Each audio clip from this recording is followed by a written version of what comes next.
Panangad higher secondary school retired staff association വാർഷിക പൊതുയോഗം നടന്നു.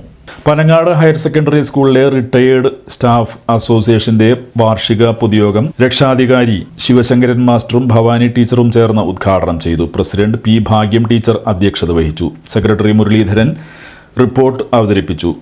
പി കെ രാമകൃഷ്ണൻ മാസ്റ്ററുടെ മകനും കേരള ശാസ്ത്ര സാങ്കേതിക സർവകലാശാല ടെക്നിക്കൽ ഡയറക്ടറുമായ ഡോക്ടർ പി എസ് ഷാലിജനെ പൊന്നാട അണിയിച്ച് ആദരിച്ചു. +2 പരീക്ഷയിൽ മുഴുവൻ വിഷയങ്ങൾക്കും A+ നേടിയ പി കെ ഭദ്രയെയും ചടങ്ങിൽ ആദരിച്ചു. പി ബി ലോലിത, പാർത്ഥസാരഥി, പ്രീതി, അബ്ദുൾ റഷീദ്, ടി കെ ദിദി എന്നിവർ സംസാരിച്ചു.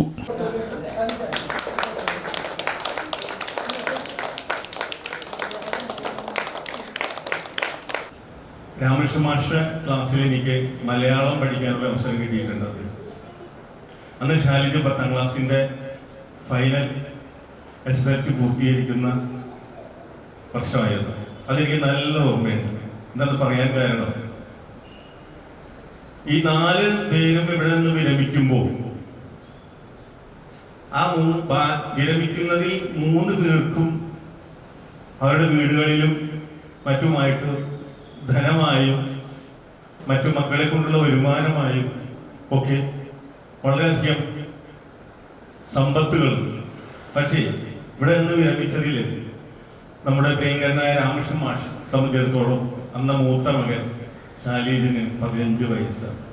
നമ്മളൊന്ന് ആലോചിച്ച് നോക്കുക, നമ്മൾ റിട്ടയർ ചെയ്യുമ്പോൾ നമ്മുടെ മൂത്ത മകന് 15 വയസ്സുള്ളപ്പോൾ വിരമിച്ച അധ്യാപകൻ. ആ അധ്യാപകനെ കുറിച്ച് നിങ്ങളൊന്ന് ആലോചിച്ച് നോക്കുമ്പോൾ വീട്ടിലേക്ക് പോയാൽ കിട്ടുന്ന പെൻഷൻ അന്നൊന്നും ഇപ്പൊ കിട്ടുന്നത് പോലെ നമ്മൾ കിട്ടുന്ന പോലുള്ള പെൻഷനൊന്നുമില്ല. തുച്ഛമായ പെൻഷനാണ് ആ കാലത്തുണ്ടായിരുന്ന എല്ലാ ജീവനക്കാരും. അപ്പോ ആ ജീവിതത്തിന്റെ മുന്നോട്ട് പോയി പിന്നീട് അദ്ദേഹം